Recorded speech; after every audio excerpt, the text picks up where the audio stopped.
Great masters of self-realization, Jesus Christ, Babaji Krishna, Lahiri Mahashay, Swami Shri Yukteswar, Paramhansa Yogananda, friend and guide Swami Kriyananda. We bow to you, Lord. We are your children, naughty or good. Receive us, help us, purify us through our devotion, through all our actions that we offer to thee, through daily meditation and our service. We are yours. Fill us with your presence. Om Shanti, Shanti, Shanti.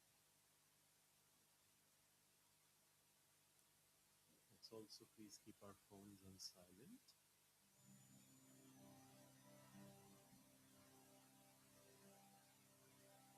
Om Namo Bhagavate Vasudevaya.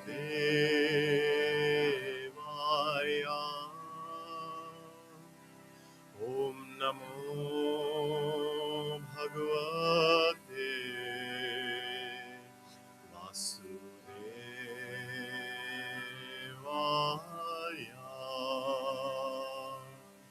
Om Namo Bhagavate Vasudevaya. Devaya.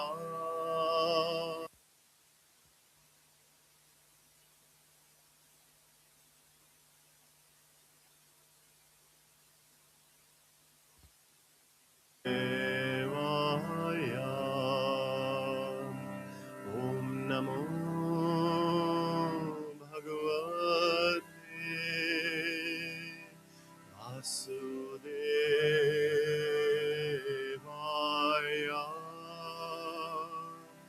Om Namo Bhagavate Vasudevaya.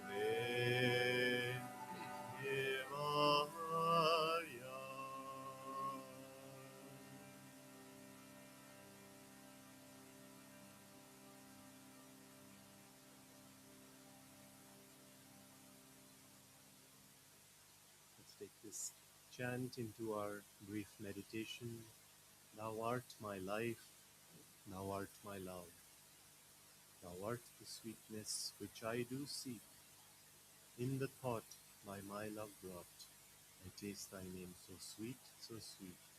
Devotee knows how sweet you are, he knows whom you let know.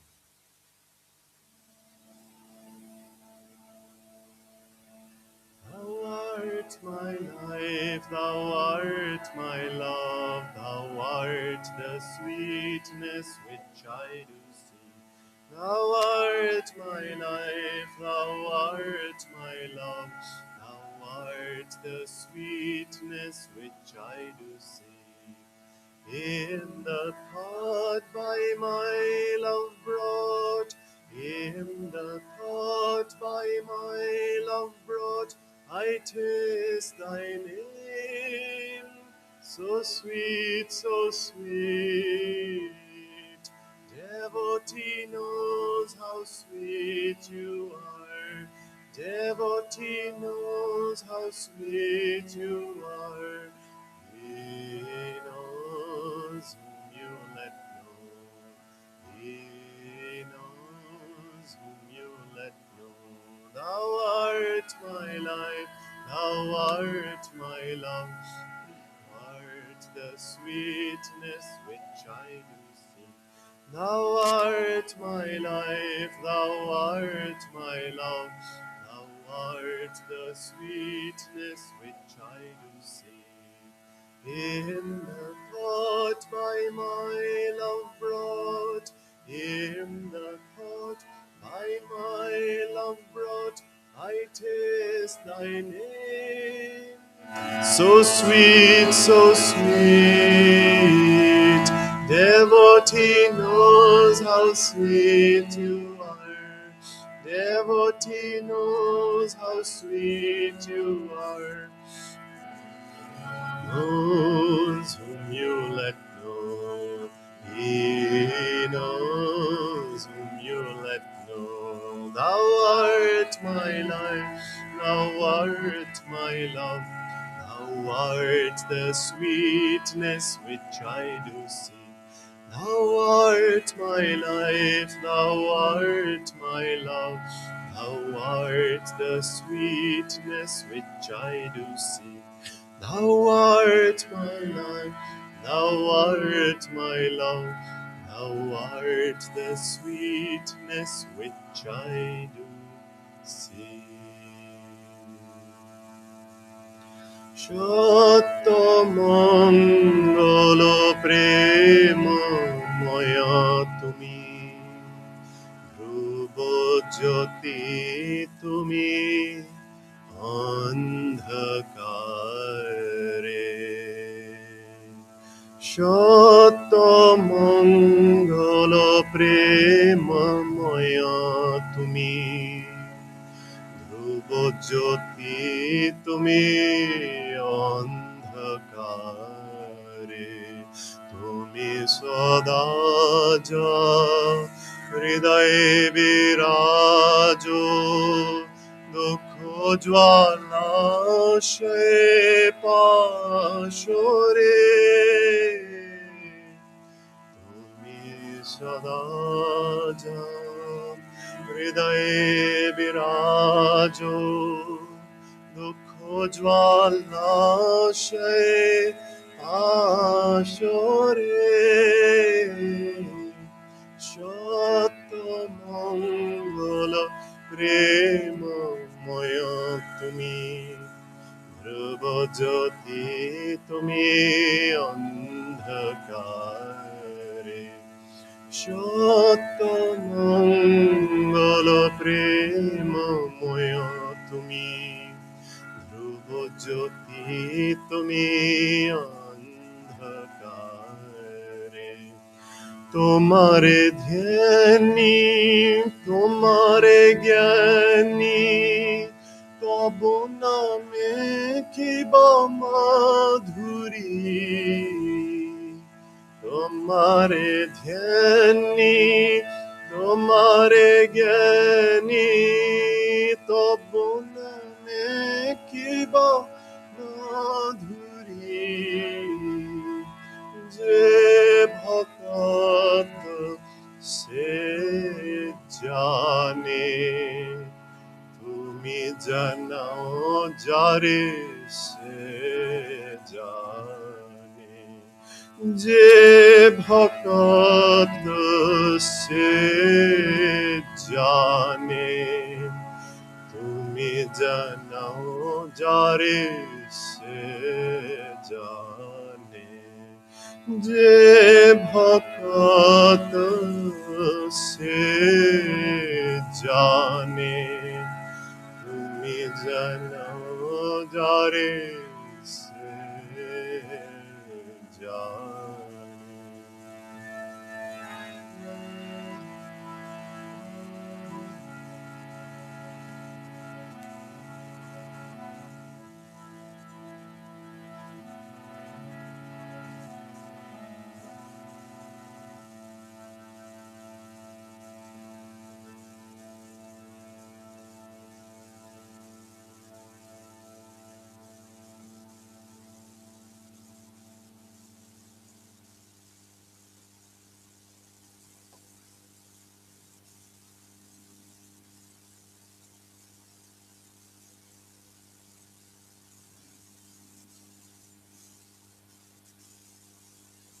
Let's meditate for a few minutes, offering all our love and devotion, completely offering ourselves up, holding nothing back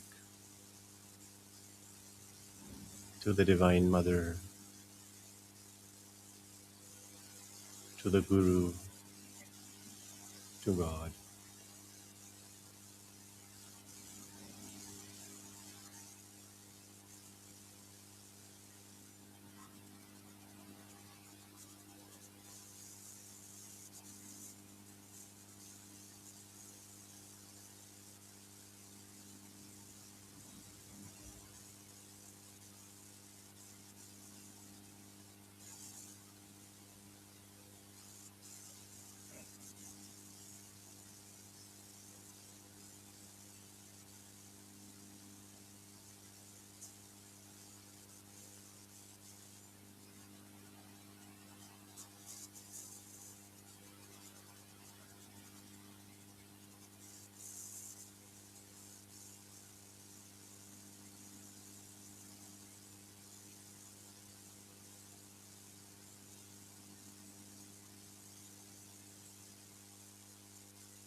Let's end our meditation now by repeating an affirmation together.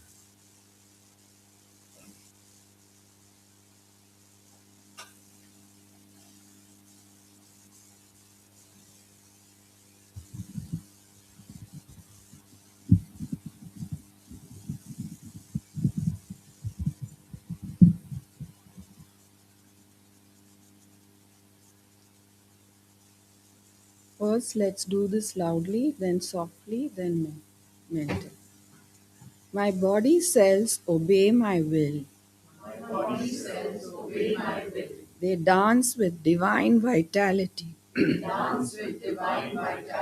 I am well.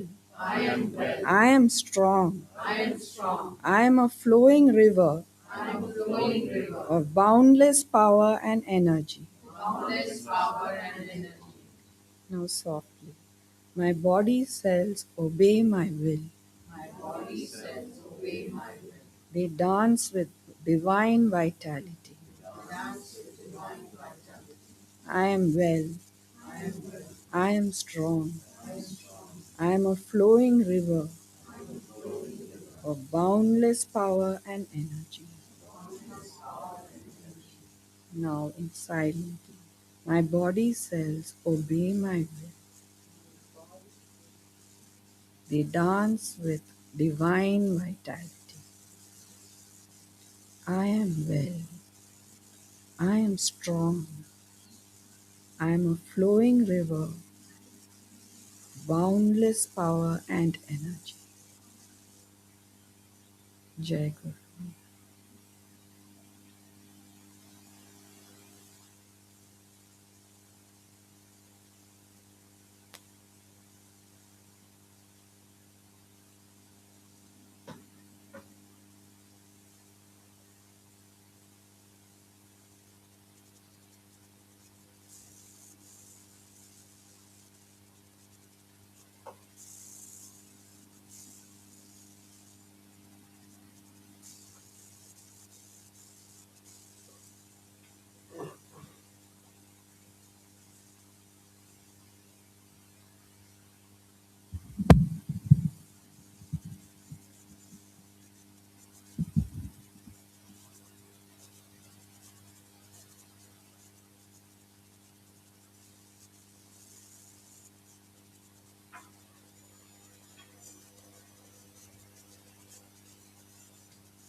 Okay, well, welcome everyone. Namaste. Thank you all for coming, and thank you to all of you who are joining us online. I was seeing these raging winds outside and heavy rain. I was thinking, that's how the masters come. Swamiji once said that, Yogananda ji said that it's harder for a master to come down than it is for us to go up, which is to say that the sacrifice and what they are leaving behind, which is eternal joy, we can't even imagine it, to come here to help us, that's more difficult for them. And we think we have a difficult job. Yes, it is difficult, of course, but just made me think that. So, all of you brave souls who've come here today, that's very nice. Thank you for coming. I will speak today. We have the topic Down the Memory Lane with Swami Kriyananda. Thank you, Neha, for suggesting that topic. It's a very nice topic, actually. As I started preparing for it yesterday, one of the things I did, which is why I'm grateful I have this topic, was that I started pulling out my emails that I had exchanged with Swami Kriyananda. So I realized I had never compiled them together in one place. So that was a very joyful exercise for me, and then it gave me food for thought also for today. So I want to share, as the some things that from my time, years with Swamiji, And as some of you may know that, I met Swami Kriyananda for the first time. This was on his birthday in 2004. So that was almost 22 years ago. And I was almost 13 at that time. I was a school going boy. I still like to think of myself as a boy. But I was 13 at that time. And when Swami Kriyananda passed away in 2013, I was 22. So, that period of 9, 10 years from age 13 to 22, usually I think in our lives, unless you are a very extraordinary person, it's not a time of great maturity. You are just growing up. So I have to say that I was quite immature myself and quite naive, I'm sure. Um, and but it was a good fortune to meet him, to spend those early years of my life with him. And I was lucky because my it was thanks to my mother that I came onto the path. We were living in New Delhi, and Swamiji had just moved to India, and he had landed in Gurgaon. And many 30 or more devotees, they had come to start Yoganandaji's work here in India. And very soon after coming to India, he started recording TV shows about his time with Yoganandaji, and these would come on Astha TV. So my mother was in the habit of watching these mornings. And one day, it was I think 2nd January of that year. And when the program finished, below it said, if you want more information, call Ananda Sangha. She saw a number, public number, and she called 7 in the morning. And by some strange coincidence, Swami Kriyananda picked up the phone, which was a miracle on one level. That was a public phone. Swamiji had, he was never near that phone. He never answered the phone. But somehow he picked up the phone and they spoke for 15 minutes. And he just said to her, I am the author of the book, because she mentioned, I saw this man on TV. And and when he said that, she recognized his voice. She said, I know who you are. But she was meaning more than that. She knew that she had found her teacher and her guru. We had already known of Yoganandaji, and we would sometimes go to the YSS center in Delhi. But then this was really when our journey began after meeting Swami Kriyananda. And so that's when we were in Delhi, we started visiting. He said, come, I'm here in Gurgaon. And that's how we started going. So I was 13, my sister is 2 years elder to me. And we all, my dad, we just would go in our car and we started visiting him very often. So um, and my mother, she's very soon started serving. That phone actually, I think, came to her, the one that Swami had answered. And to this day, she has that phone, and she started answering that. And very quickly, she was the first Indians to come. So a lot of things she took on, and she also started helping Swamiji with the books. His books. He wanted many to come out, and so she started doing that, publishing the books, finding the publishers, finding the printers, going out, getting the books marketed. So that was, that became her seva. Um, and and then later on, working with Swamiji to translate the books into other languages. He wrote in English, she would write it or translate it in Hindi. So those gave her an opportunity to be close to Swamiji. He would often call us to his home, and we were lucky we tagged along. Thanks to her. But then, of course, there were many occasions where, because Swamiji was very, very open, he was very accessible. And in his house, he would often call devotees, for gatherings. There were movie nights sometimes, there were satsangs, there were teas. He loved this British author, P.G. Woodhouse. I don't know, you must know him, who's very funny. I think one of my favorites also. So we would actually enact. So he would be sitting in the audience, and we would be dressed up in all sorts of goofy costumes. And PG Woodhouse's stories are just, they're quite goofy, and all sorts of comedies and tragedies and are happening. So, we would be in the room, and he would be laughing, others would be laughing. And I remember, acting in a couple of those plays myself. And it was a beautiful time. It was those early years for me, it was like a spiritual vacation. Because I was young, I had not come into that phase where I had to start putting my own efforts. That came a little later. But those early years were just beautiful. That was, I often say, something like a spiritual Disneyland. You go, you're like, wow, you see all these rides, you're like, people are having so much fun. You go to this stall and that stall, and everything gives you joy. And that's how it was for me as a young boy. And it was a very interesting contrast for me, because I would come there every Sunday or whenever we would come, and you would see, what is this world? Who are these people? Who are always happy, they're always kind, they're always joyful. And then you would go back to a regular week of school and normal neighborhood. And so for me, that was a very, very attractive thing. I think that's what really got me hooked. And then eventually at some point I said, okay, this is what I also want to do with the rest of my life. So it began, in that way for me. And at some point, Swamiji moved to Pune. This was in 2009. I had finished my schooling, and I said, let's go to Pune for college, again, to be close to him and others around him. So I did that.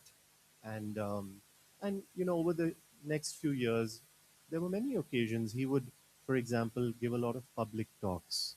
He was really towards the end of his life. He was just making that final push, and he would go and fill the largest halls in India, in different cities, and we would travel with him, as much as we could, from city to city. Take holidays from school, from college, just go travel with Swami, serve, be supportive of that. One time I attended a graduation ceremony, which was in Pune. This was for a college, and they asked Swami to give the graduation speech, to send these children out, youngsters out into the world. And Swami gave a beautiful talk, very inspiring. We were all there sitting next to him. And I remember when he went out in his car, I and Dr. Aditya, we were there helping him in his car, and then he was about to go. He just made both of us, and he said, I feel sad that these souls are being thrown to the wolves. Because he could see that very often what happens, you get into college, you have all these, the conditioning that's been done, all the promises you've been told that going down this road will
house. And I remember writing Swamiji that I've decided to do this. This is the purpose of my life. And, he was always very sweet, very courteous. And, I was thinking last night, it's amazing. He was a very busy man. I mean, we have seen what he has done in his life, accomplishments outwardly. He didn't need to respond to many people who wrote to him. And I was thinking yesterday, especially, a 14-year, 15-year-old, 17-year-old who's writing about just seemingly inconsequential things. But he wrote back from his own email. He wrote back, and he would do that. And it was always very kind, always very courteous, very, very positive, encouraging. So when I wrote to him about the pilgrim vow, he said, "Very good. I'm so happy to hear that." Then when I was about to graduate from college, I was thinking, what do I want to do with my life? And I decided after a little, I want to dedicate my life to master's work. Swamiji, what he's trying to do. I was 20 at that time. And I wrote Swamiji an email as soon as I graduated. And I said, "Swamiji, this is my GPA, 3 point whatever, And I graduated. And in my mail I was seeing yesterday, I said, "Thank you for getting me quickly out of college." Maybe I was dying to get out of college. And I said, "Thank you." And I've decided to come full time. And I want to just read 2 lines of his reply. Very simple, sweet. He said, "Congratulations, Gaurav, and thanks for sharing the news. You'd already felt very much with us. I'm so pleased that you'll now finally be free to throw your hat in the ring 100%. I am very happy with this decision." And so I remember Swamiji would say that Master did not just want people who could meditate well. He was very happy when people could meditate long and deep and well. But he said Master wanted foot soldiers, which we all are, on the ground, because he had a mission to do. And Master was very, very happy when he found anyone who said, "I'm going to do it. I'm going to help. I'm going to serve. I'm going to get behind this." And I think that's why Swami, I was saying, and I had not read this in a decade maybe. I am so pleased. Like, wow, I read that yesterday. I said, wow, Swami was very pleased. And Swami Kriyananda, he was a writer, as you all know. His books are very clear. He was very particular about, this is one thing fascinating I've learned about him, still learning. He was very particular about the words he used whenever he communicated. If he was pleased, he would say, "I am pleased." If he was a little more pleased, he would say, "I'm very pleased." If he was happy, he would say, "I'm happy." If he was not too happy, he said, "I liked something, about something or something." So he was very, very particular about that. Sometimes we don't do that, we just, in this day and "I'm excited to see you. I'm so happy." We may be okay, we might be just pleasant. It might be nice to see someone, but just seeing that for me yesterday, I was like, and then I realized that's why, because he was happy when devotees said, "We're getting behind you, Swami. We're going to help you," whatever. You know, you may know that many years ago, Yogananda ji once was with Swami Kriyananda. This was in America. And Swamiji said one time they were both alone, and Yogananda ji looked, they were walking together, and Yogananda ji looked at Swami Kriyananda, and he said, "Apart from Saint Lin, who was Rajarsi Janakananda," he said, "every man has disappointed me." And he told Swami Kriyananda very strongly, it was not a compliment, it was a command. He said, "And you mustn't disappoint me." And Swamiji pondered over that for many years. And he said, what on earth did that mean? Because he said Yogananda ji had very great men disciples spiritually, apart from Saint Lin also. But he understood that none of them, apart from Saint Lin, had any desire or much desire to share their Guru's mission. They wanted salvation, which is a noble thing. They wanted a way out of suffering, which is, I don't think we can doubt anybody for having that desire.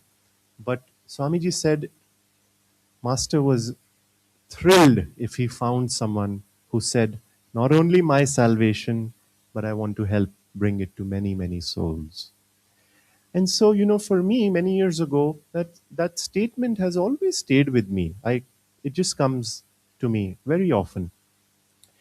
And I think to myself that, when my time comes in some years and it's the very end and I die, I want to be able to say to Master, to Swamiji, I gave it my all. I don't want to be in that category where the goal is reached, but the Guru is not pleased or he is disappointed.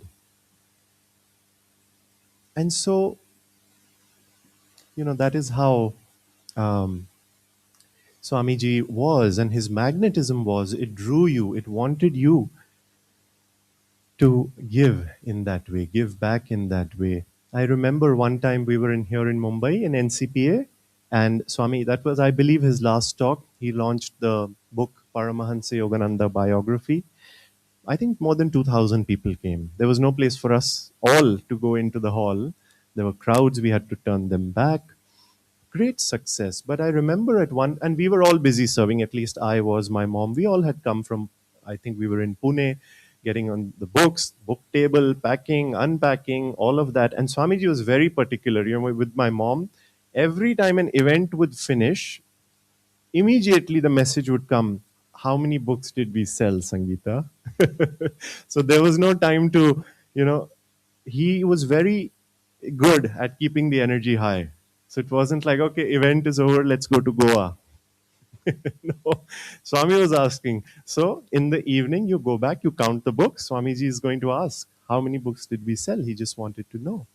So we were there in a very small incident. It's inconsequential almost. But I remember that the when the talk ended and Swamiji came out of a back door, I happened to be passing that way on some errand. And he was with someone holding their hand and walking very slowly. And he briefly saw me. That's all. I wasn't even too close. But I just heard him very quietly say, "Oh, Gaurav is here." That's all. It just made my day, probably made my week. And I just passed and, he walked away. He was maybe even saying it to himself, but it mattered to him. It mattered. Every soul mattered to him. He lived what he preached, in other words. It mattered to him. And, he kept you in his aura if you kept him in your aura. That was the if. But if you kept him in your aura, he definitely kept you in his aura. And he was rooting for you, maybe silently. He was watching, he was waiting. And he was that way. And so over the years, it was beautiful yesterday going back to those memories that, oh, I wrote to him about this and that. One time I wrote to him about my first seclusion. This was in Pune in the ashram. He was not in the ashram. He was, I think, maybe in America. And I wrote to him saying, Swamiji, I'm planning to take my first seclusion. Please bless me, help me to meditate deeply and, increase my desire for God. And I also wrote, help me increase my attunement to you and to Master. And he wrote, he said, I'm very happy to get your letter. And he said, I will pray for you. That's what he wrote. And that seclusion was amazing. If you've taken a seclusion ever, especially a longer seclusion, a week, 10 days, first few days are hard. It's almost always hard because you have to let go of, there's a lot you're carrying into it. And it takes some time for the mind, for the body, for everything to settle down. So the first few days were very hard for me also. I was also fasting at that time. This was for 10 days, doing Master's 9-day diet. And also, so I was in silence. This was the monsoon's time. And in the middle of the fast, by the way, my food ran out. That's a different story, funny story. But I asked a friend, we often joke about it. I asked Dr. Aditya that I'm taking supplies only for 5 days because these were, special veggies that you had to get from Pune city. And I said, will you please replenish them after the fifth day? So 5 days happened, and I opened my door expecting there'll be a bag of fruits and veggies outside. Nothing. I'm like, oh, okay. And I was in silence. You can't even, it all. So day six, there's nothing. Day seven, there's nothing. And he shared that on the ninth day, he was having lunch in the ashram with some other devotees, and they were saying, "Oh, how nice the weather is! So ideal for seclusions." And you're like, "Yeah, yeah, yeah, very ideal for seclusions." So somebody said, "Oh, by the way, Gaurav is taking a seclusion." Yeah, yes, yes. And somebody else said, I wonder how he's managing his food. So they said, yeah, yeah. Aditya said, yeah. Then he just realized that it was his job to replenish me. So he thought that he will find my dead body. So he ran to Pune. So he ran to Pune on his bike, he said, just to get he went to Dorabji's, got the supplies, came back and put it out. So 10th day, like my final day, I opened my door and there is a bag of, grapefruits and lemons and, carrots and all of those things. So quite an experience, quite an experience. But I would still recommend the seclusion. That's a very, very important part of the spiritual path. Um, but Swamiji's blessing worked. I wrote to him. He said he would pray. And, speaking of attunement, because I saw in my mail, I had asked him, will you do that? I want to.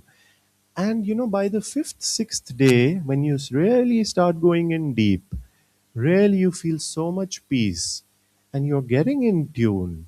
I started having thoughts in my mind. Stories started coming up. Things started coming up. And I would then, after having a thought, I would turn on a talk of Swami, and he was saying the exact same thing in that talk. And these things started to happen, and I was like, okay, attunement is happening. So his blessing was there. Like, and very particular things. I was thinking at one of those days about Sister Gyanamata, who was Master's most advanced woman disciple. And I don't know for what reason, Master had said, I have searched her life and found there not one sin, not even of thought. And one day that thought just came to my mind. And after a while, I sat down, I played a talk of Swami, and he just started with that. He said, when Master was at Gyana Mataji's funeral, he said, and then he explained that a little bit. So it was his blessing. Swamiji had done that. So nothing is too small, nothing is, like I was saying, inconsequential, for our guru when he's taken that responsibility. And he was very, very kind, very courteous, always about it. Um, I also want to, and since then, of course, like I said, um, during those years, that was not my time to be learning real, deeper spiritual lessons. That came later. Soon after Swami passed away, the real work begins. You have to go back home from Disneyland also. Yeah. So that began, but we've kept in touch, I would say. We've kept in touch, and that is our part. Like I said, if we do it, he's always there. That was Master's promise, isn't it? He said, to those who think me near, I will be near. And so Swami is there, you know. Very frankly, it's now that I have come to really deeply start to know who he was. Um, and he guides, when you ask for help, he guides, he challenges, he blesses you. I was sharing last weekend that there was that time about 5, 6 years ago, I was in a transition. I had just come out of the monastery in Khandala and I didn't know what my next step was. So I went to the Himalayas where my dad lives. I went to a retreat there and I took a long seclusion, semi seclusion, not completely in seclusion. And I started doing my sadhana. I would take long walks with Divine Mother, do japa, read the books. I was doing everything. But then, what was I missing? Seva. There are many things we have to balance, in our life. And one night, Swamiji came in a dream, and I shared this last week. It was a beautiful dream. It was like we were in a room in the universe, and the room had glass windows. And I and another brother disciple was there, and Swamiji was giving us a tour from room to room. That look, there is the sun, and we're like, wow. And there is this planet, and we're like, oh my goodness. It was very, very beautiful. The feeling was just, as if you were there. And then the tour, and he was showing us then things in the room. There was odd things, but everything was important. There was something to it. And finally the dream ended, and he looked at us and he just said, become sevaks. Because he could see that I had maybe forgotten that for whatever reason, or gotten away from that. And so he came to remind, I'm there, but let's pick this up again. You've dropped it for a while. And so I came down because of that. Um, when I have mentioned to some of you that we've started this place in Ranikhet, the retreat, which Swami had himself suggested that many decades ago. And when I went to Ranikhet, I shared that story last couple of weekends. When I finished it, I of course felt things happened. I found that doctor very miraculously when I was driving on the scooty. And then the very last day, it was a week long trip. I remember I slept at night. This was in a hotel in Ranikhet. And that night, in my dream, again, Swamiji came. And along with him was this person. She was a wonderful, great devotee. Her name was Naya Swami Leela. So she used to cook for Swamiji. She was a saint herself. In fact, when she passed away about 6 months before Swamiji, Swamiji wrote an email and he said, I think she went free. And we could see it. She was just, there was nothing, I mean, you could not find, even if you wanted to, any flaw in her. And he saw that and he said that. And so when the trip of Ranikhet ended, I felt, yeah, something is trying to happen. Just the last night, this dream came. Swamiji was there, Leela ji was there. They didn't say a word, but they were smiling. They were very, very joyful. And I understood. It was saying, it was an encouragement. Good, you know. And so this is how the Guru helps us. This is how we can grow. We talk, that's our job. We keep him in our consciousness, we share, and this is our part, and that grows. The love grows, the devotion grows, your faith grows. When you see, you do something, you ask for something, it comes back. This is what the spiritual path is really all about. I was also thinking, lessons. What are some lessons that I have? Perhaps there are so many, and I'm still learning many. But I thought one or two lessons that I could pick out that might be useful, for us here. And the first lesson was, one thing I really admired about Swamiji always was, he would often say, I don't want to convert you except to your own higher self. Because sometimes when you are on a path, on a spiritual journey, you have an organization, you have a guru, there is a tendency to become very narrow in our sympathies, or intolerant, that okay, mine is the best and everyone else can go to hell.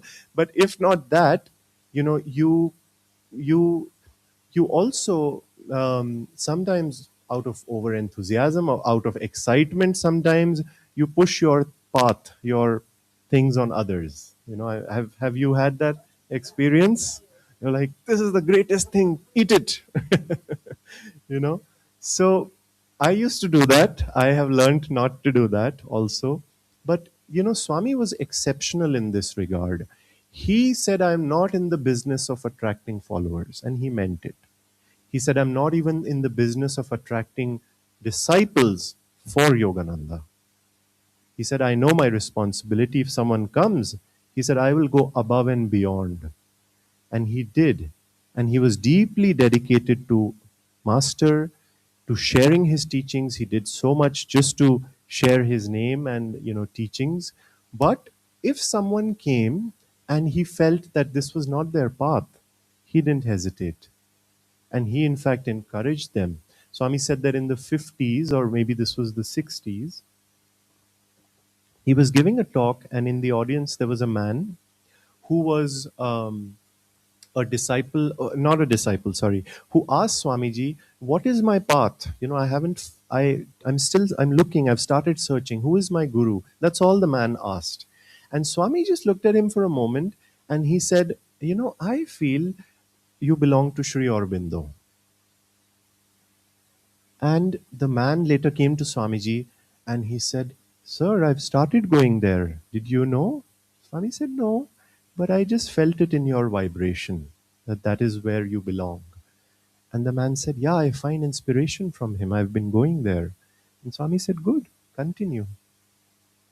And Swami wrote that if his organization, he was that time in SRF, he said if they had gotten to know that he was suggesting to someone, he said probably they would have, been very upset. But he believed that. He said that I'm not here to convert people or attract a following for myself. He said, I only want to convert you to your own higher self, whatever that path may be. So that's something I have, from a few years, I can't say forever, but from a few years, been able to practice. And when I see that, I don't hesitate likewise. There was a time, this was a year or two ago, that one night when I was sleeping, I saw Satya Sai Baba in my dream. And he was a great saint. Swami Kriyananda met him. He's written about him in his book, Visits to Saints of India. He said it was a deeply inspiring visit. But I had never had any connection with Satya Sai Baba. So I was very surprised. And it was a simple dream. He was there. He was, in his orange and, his hair. And he was smiling. He was just standing at a little distance and he was just smiling, looking and smiling. And I saw him and he was smiling. And I went, I think, to wash my hands or something. And then I came back and I saw him and he was still smiling. And then I went into a hall, maybe where some satsang was about to begin. And it puzzled me. I was like, what is this? What is the meaning of this? And it occurred to me a little later. I had been working or interacting with two devotees. One was a lady in Russia, and one was a Kriyaban, in fact. And later on, I learned that though both of them loved Master, one was, of course, a Kriyaban, they both really loved Satya Sai Baba. And that lady in Russia, she had been praying to Master and to Satya Sai Baba that, show me, help me. What is my path? you know is this, is that? And so I was helping her get some clarity. And this lady in who was a Kriyaban, she had in fact met Satya Sai Baba after meeting Swami Kriyananda. And Satya Sai Baba told her, keep going, but through Yogananda. He said, I'm also there. That's what he had told her. But I didn't know these stories. But when I got to know, I understood that he was coming, he was just happy. Satya Sai Baba was just happy that I was doing my best to support these souls, not trying to, like Swami was saying, necessarily win them, or, many things we sometimes learn out in the world. And I think he just came to say thank you, maybe. That's what I think. But it was very nice, very touching for me to, see that. So this is something I really admired in Swamiji, that he said, I only want to he convert you to your own higher self. And I think that's something we can all also do. It takes a little discipline, because the ego, it's all about the ego. It comes in, if not in this way or in that way. It says, oh, this is mine and this is great. And I also want you to, but we have to be very respectful of where a soul is. We have to tune in. We have to listen. And that's very important. Of course, if you feel somebody is going to benefit and we have something, share it, offer it. But Swami would always say He said, be a little tentative in your sharing. That's a good word. He said, always say, I have something to offer if you would like it. And if you see someone responding, he said, go ahead, you know.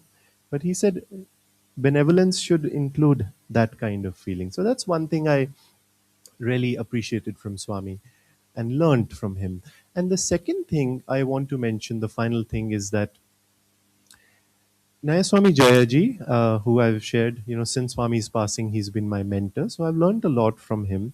And one time he told me something which has always stayed with me. I still try to practice it.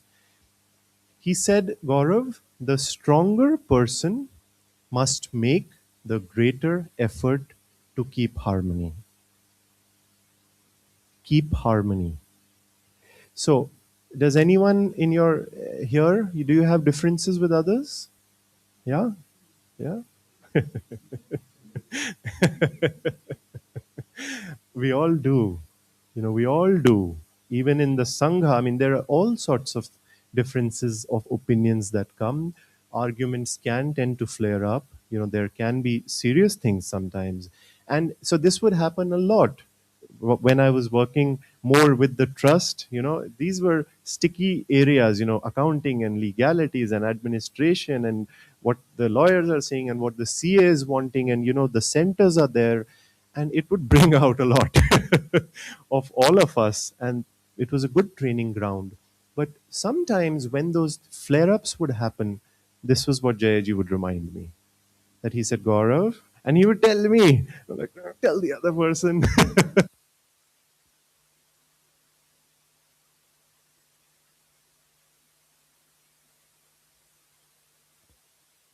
Line and go there. So some serious misunderstanding came up with one person in China who was in charge of things. And I think they were at fault, but I was also at fault in to some degree. And Jayaji called a meeting, a Zoom meeting, and with us and one more devotee.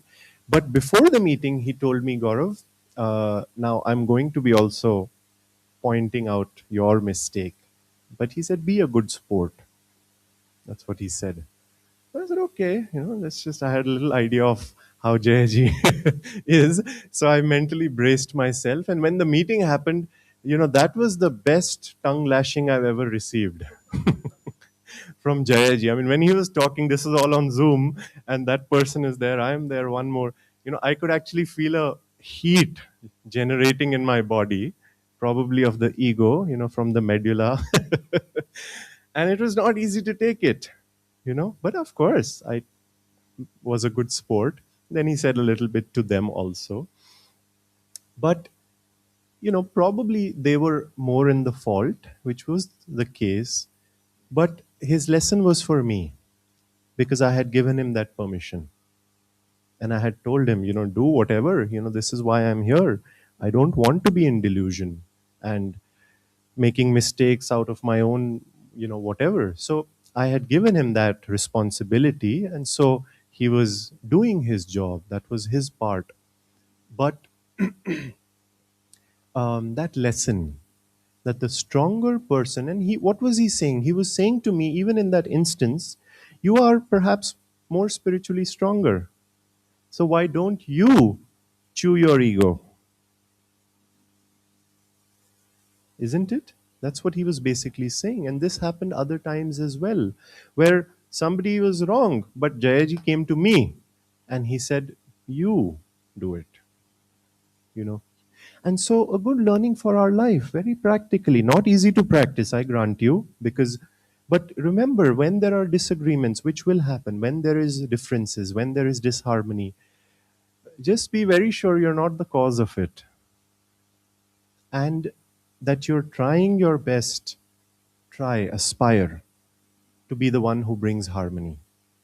It will be very hard, but if you are spiritually stronger, you will be the one, because you will be capable of even understanding the larger picture, of understanding that the ego separates, and our job is not to separate, it's to unite.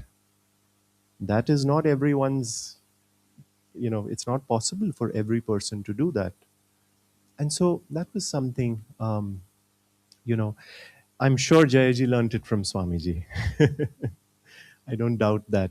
So it came, I didn't get that lesson directly from Swamiji, but Swamiji's life is, it is an example of that. He faced so much persecution in his life from his own Guru Bhais, but never did that make him bitter. It didn't make him bitter. In fact, he told Dhyanaji that when she was dealing with something, she went to him one time asking for help. And he just said to her, when I was thrown out of SRF, he said, I only felt love for them. And I've said, what Swami said, he meant it. There was nothing. And so if you imagine that, that's, I don't know if I could have, I definitely wouldn't be able to do that. I can say that. But he said that, and not only that, he tried to keep harmony because, and we know it. I think it's no mistake. He was spiritually stronger, so he was able to keep that harmony. He tried till the very end. He was the one, who would often try to go visit, meet them, send people on them to them just to have discussions. He tried that. He was practicing that principle himself. And so that's another thing that I have learned over the years that, okay, when I get ruffled, I remind myself, okay, the stronger person must make the greater effort for harmony. You know, do I want to be strong? Do I want to be spiritually stronger? Yes, let me try to keep harmony. Let me just chew my ego. Let me not do that. So that's another thing that I feel in terms of a lesson that I, really admired and learned from Swami. So I think I'll just end by just two things. Very simple advice,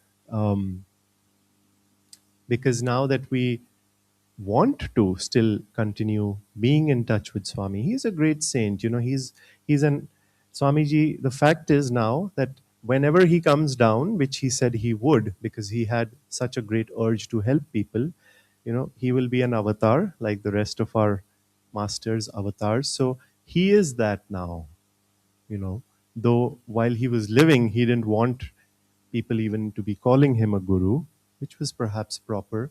But he's there, he's available, his help is available. How do we tune in? Two things that I have found very helpful in my life. One is Swami's books. I just cannot stress that enough. Every single day I read his books. Not a day goes by that I don't read his books. Sometimes I'm reading 4 books in a day. I don't mean from cover to cover, but if you come to my, let's say, living room, my house, you will see 15 books are always out. There are more in the shelf, but there are 10 to 15 books which are always around me. And they're so deep. So if you haven't done that, I would really say go deep into his books. Your life will change. You will get such profound clarity about anything that you want to ask. So many times, after Swami has passed away, I have been stuck in situations which no one could resolve for me, very frankly, not even Jayaji. Because there are some battles you have to fight on your own. There are some things that, there is a time for outward advice, suggestions, and there are things that, you are on your own. It's between you and God. And the Guru will not make it easy for you sometimes to fight those battles. I remember one time, I wrote an email that was a very long email I wrote to Swamiji once during that phase with what I thought, and perhaps it was right, the biggest challenge of my life. And he never replied to it. And I sometimes think about it. He said wonderful to when I wished him happy birthday. He said, "Thank you, I'm not touched by your letter." But this long, thing that I wrote to him, pouring out all my troubles, he never replied to it. But I have understood there was a lesson behind it, which I was just saying. Some things the Guru will not do on your behalf. You have to fight those battles. But he's given so much help. And so some of Swami's books have been my anchor over the decades. For example, there's a book called A Place Called Ananda. I don't know if we maybe even don't have that in print, but do read it if you get a chance. His path, the original path that he had written, I have a copy of that. Conversations with Yogananda, Religion in the New Age. I mean, so many books are there, but they have just been a lifeline because Swami has shared his own struggles and very, very detailed struggles about this and that and how he thought this. And they are, without it, how would you know whether you're going left or right or straight? So his books, I would really encourage. You also get the vibration. It's not just about the teaching. Every day, why do I have those books? Why do I carry those books on a plane, on a train, wherever? Because many a times you don't want the teaching, but you want the vibration. You're getting a little out of tune. Some environment is there that is just throwing you off. Some person is there. Some energy is there. And I just open it up and I'm like, okay, take a cup of tea, enjoy just reading something that it could be very light also. So that's the books. I would really, really encourage us to do that. And secondly, I would say his music. You will just, you will grow in your own devotion if you, and your love and your heart will open. The chants we were doing today, weren't they beautiful? Yeah, that was one of the Bengali one. It's the Bengali version of Thou Art My Life, which Swami would sing. There is a recording of his singing that.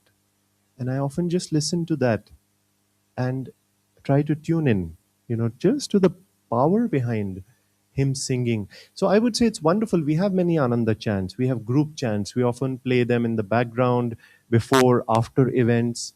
But I would really suggest and recommend to all of you, hear Swami's recordings, just him singing.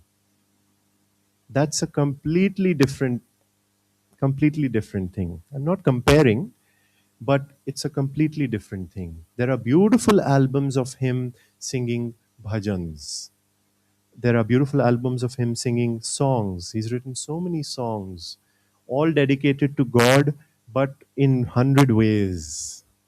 Thinking of God, remembering God, talking about his journey of finding God, all the disillusionments that many lifetimes have brought, all the pains, all the sorrows, how everything led to God. He was also a poet. He was so poetic.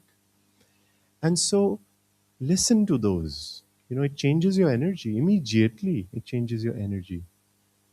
If you can, sing it also. You don't have to come to the center and do a performance. No, you sing it in your house. This book, I carry this also. It's called A Tale of Songs. And I do we have this in, probably not in print here. So I got this from America, but one of the last books Swami wrote about his songs, all the songs he wrote, and he gives a story for each one. So oh, why did he write this song? So very fascinating. And then the lyrics are there. So many times I just pick this up and I carry this and I just sing it with, wherever I go. So many times I've found my mood is low, something is happening. I take the book, go to the park, and start singing. Maybe people nearby think he's gone, he's lost it. Man in the park with a book singing. But it changes my mood, changes my vibration.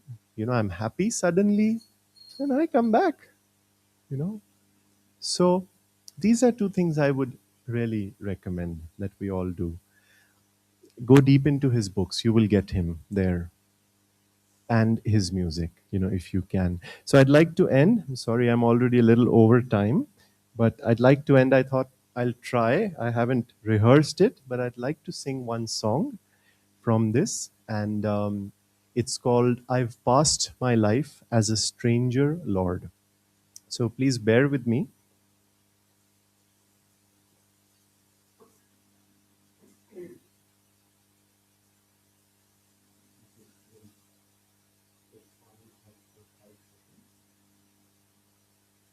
I've passed my life as a stranger, Lord. Okay. I'll read what he says about this song. He says, "All my life I have been, in a sense, a stranger in foreign lands. Born outside of my own country, I've never been really at home anywhere. Thus, this song has a particularly poignant message for me. It is one of the most truly personal songs I have ever written.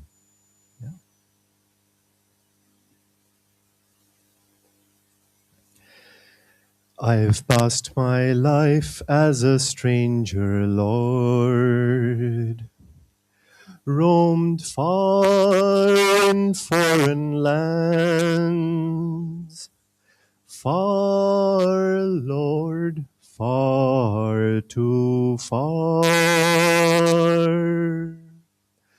Only he who knows he's far from home, only he, Lord, understands.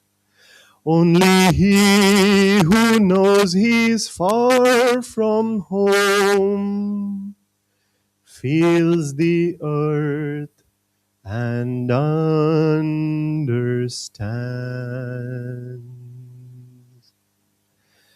Sometimes a stranger did take me in. Then love I thought was near. Love, Lord, where is love? As the winds upon the desert sand whisper hope, then disappear. As soft winds breathe on the desert sand, so love sighs, then disappears. Sometimes a child laughed and I did pause and dreamed of joys at home. Joys, Lord, only a dream. For what joy is there without your smile? Empty like the ocean foam. For what joy is there without your smile? You're the sea, all else is foam. How long must I be a wanderer, Lord? You know where I belong. You know, yes, you know. Home is where my Lord's sweet presence is. I've grown tired of strangers' songs. Home is where my Lord's sweet presence is.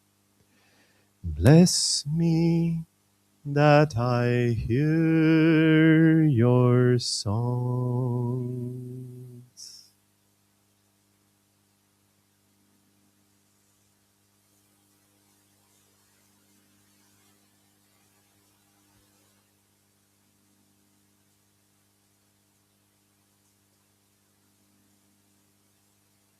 Thank you.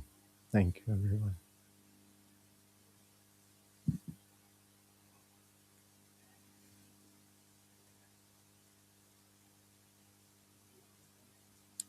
Sure. So let's end with an arati. Yeah. Maybe would we like to stand? Yeah. Or